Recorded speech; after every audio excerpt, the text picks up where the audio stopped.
going back to where I belong.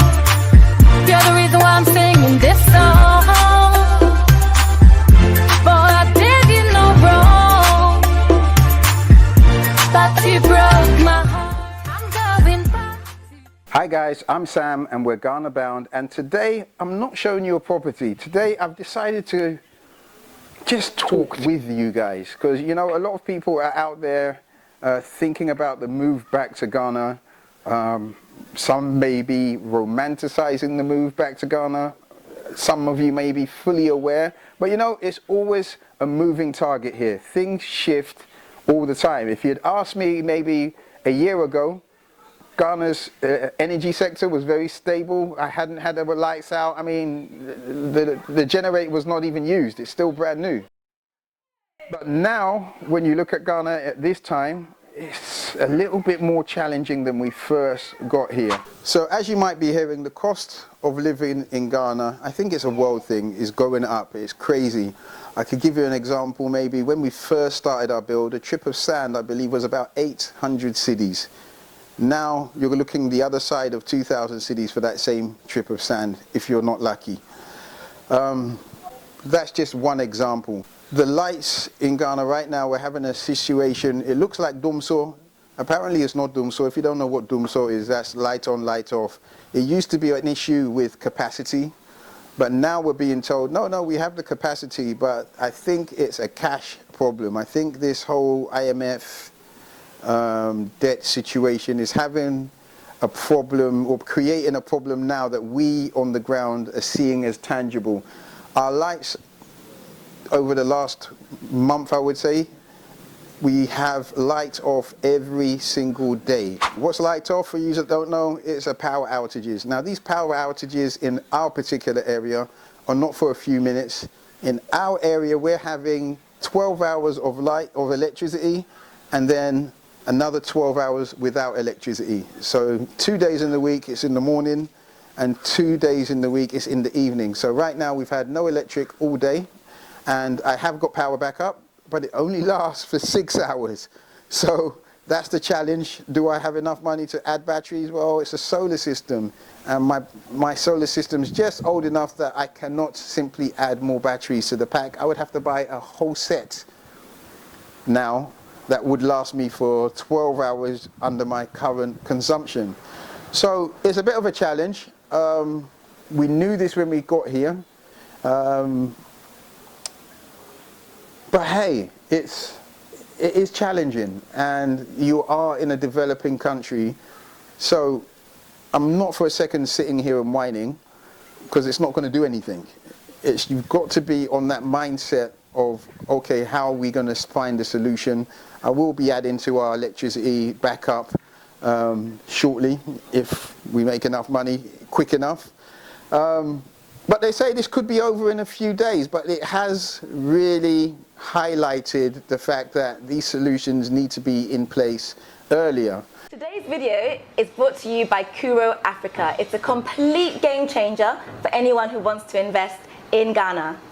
That's right. Say goodbye to guesswork, prices driven by your accent, and lack of information. and say hello to data-driven decisions on your next investment in Ghana. Kuro has analyzed over 2 million real estate listings covering 4,000 unique neighborhoods, helping you to compare location prices, view detailed price ranges, and even analyze historical trends for your exact requirements.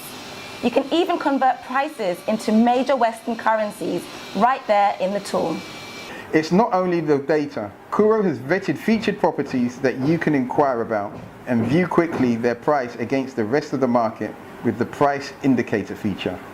Kuro also includes 17,000 schools, 4,000 hospitals, 1,000 attractions, and a growing library of infrastructure projects that could help you anticipate hotspots for investment growth. We all need that. Kuro even has population data, helping you understand the makeup of an area, the age and gender distribution, and even what people are doing for work and education and unemployment levels. But Sam, that's not all. Kuro has a series of insight articles and resources tailored to those seeking to move, to invest, or do business on the continent. Kuro is your one-stop shop for in-depth insight for planning and executing smart decisions in Ghana and soon across the whole continent. Join the most informed investors in Ghana and try Kuro for free right now at kuroafrica.com. Next thing that's going on that's a hot topic right now is the taxation in Ghana seems to be chasing out some of the bigger companies. This week we hear that Glovo is a food delivery app or service, and they have now said that they're out and they're going to redistribute their funds in other territories. I guess it seems that make more sense. So Glovo's out, Vodafone's gone, I hear Nivea's gone, Game was a big store, they've gone. Who else? Who's leaving next? Glovo, a prominent food delivery platform, has announced its decision to end its operations in Ghana on May 10, despite significant investment in the last 2 years to expand their services.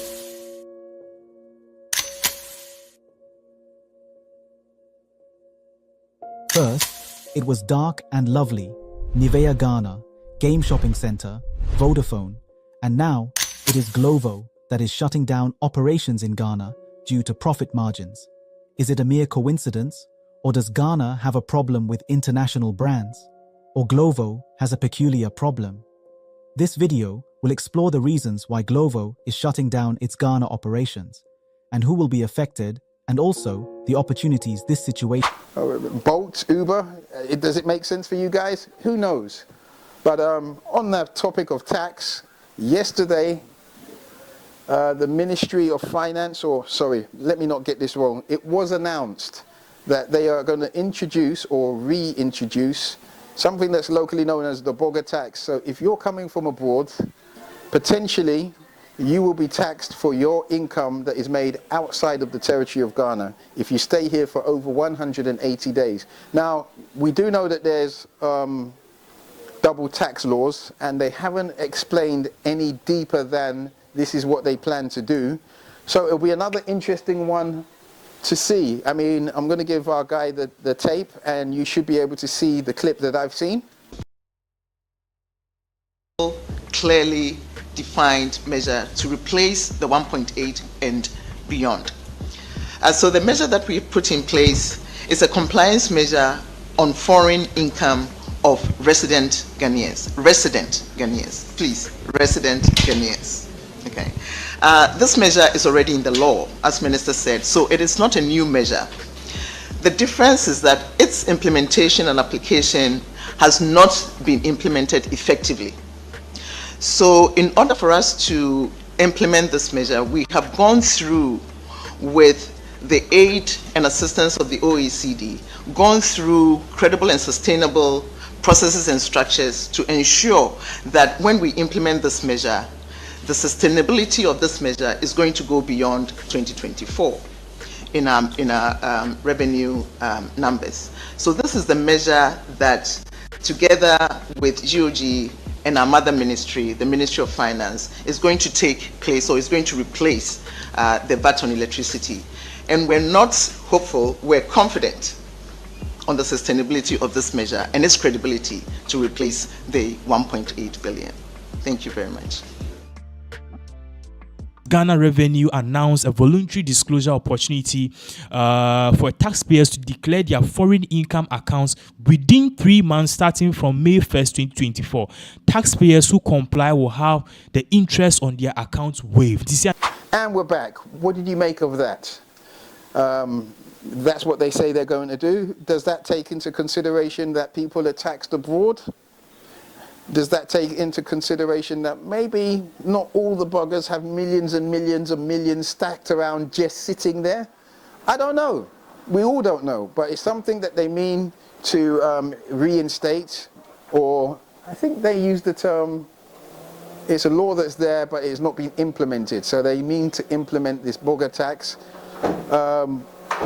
How are you going to manage that? Does that mean you no longer want to come to Ghana? Does that mean you know the tax laws enough for it not to affect you? Or, hey, it's fair. What do you guys think? Leave a comment in the section below and let me know your views. So this has just been literally a quick roundup of what's going on in Ghana, from a returnee's point of view? Hey, the comment section is open. Please hit the like button, hit the subscribe button. I'd love to hear your views. And hey, don't forget, keep it Ghana bound. See you in the next one. Bye.